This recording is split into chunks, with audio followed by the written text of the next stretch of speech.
Over the weekend I've read Child 44, Robb Smith's atmospheric and engaging crime thriller in every sense of the word.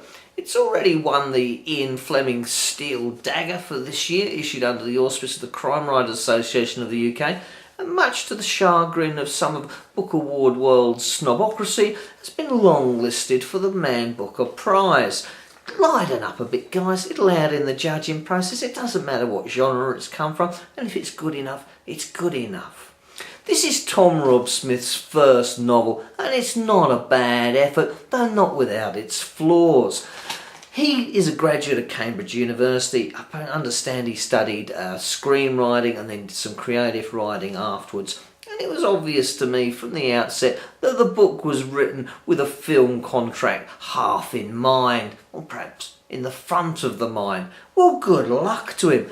And dreams do come true. No other than the Ridley Scott, that's Sir Ridley to you and I, who brought us such great films as Blade Runner, Gladiator, Thelma and Louise, Black Rain, has taken up the film rights and sees a good Hollywood film in it. And I have to agree, if handled properly, I'm really looking forward to that when it comes to the big screen.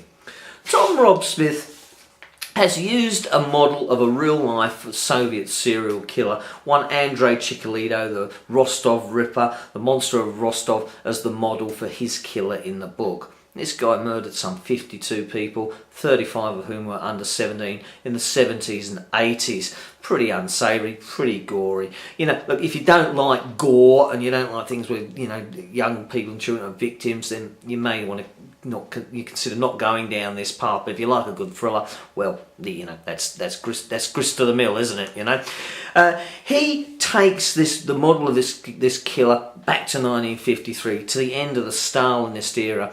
Between 1929, the Soviet Union was ruled under the iron fist of one Joseph Stalin, who used propaganda, the cult of dictatorship, used secret police to suppress dissidents, many of whom, millions it's alleged, ended up in gulags, prison camps where they were basically tortured and murdered and disappeared.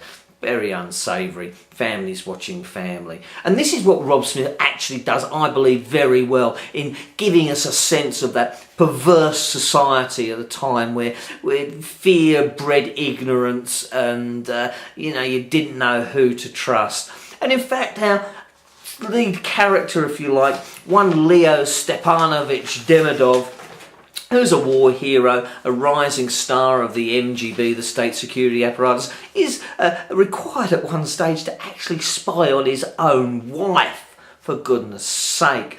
Now, a boy is murdered, his body found on a railway track. Leo's called in. His job in part is to dampen down the family speculation that the child has been murdered, because the state is not set up to even acknowledge that violent crime outside of capitalist decadence or a dissident within society could actually occur. It's a kind of a golden age for serial killers because no department is talking to another.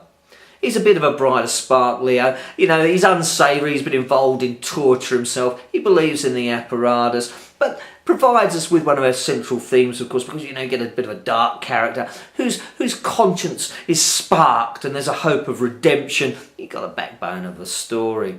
He and his wife, Raisa, had sent out to the boondocks, the Urals in this case, as a result of a departmental power play. They're not getting on too well, and really their tension between those two is handled pretty well, unlike some of the other characterisations, which really are lacking in any depth and are generally unconvincing, particularly his relations with other members of his department, etc. Bit unsatisfying. He starts putting two and two together from a distance, seeing similarities in the way victims are presenting. But of course nobody wants the can of worms opened up because the crimes have been pinned on various ne'er-do-wells as defined by society.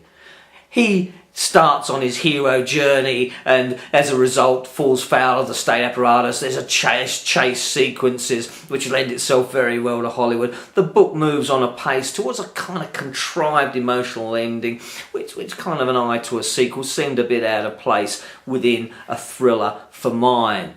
Criticisms, well, look, the English language is a bit sloppy in places. I found the narrative a little bit jerky. I felt I was being manipulated a little bit, however skillfully, and I don't care for that too much in a novel. But at the end, you know, it didn't really matter because it was a good read. I couldn't wait to get back to it in between times over the weekend, I gotta tell you. And I think that most people are really going to get a lot out of Child 44 by Tom Robb Smith.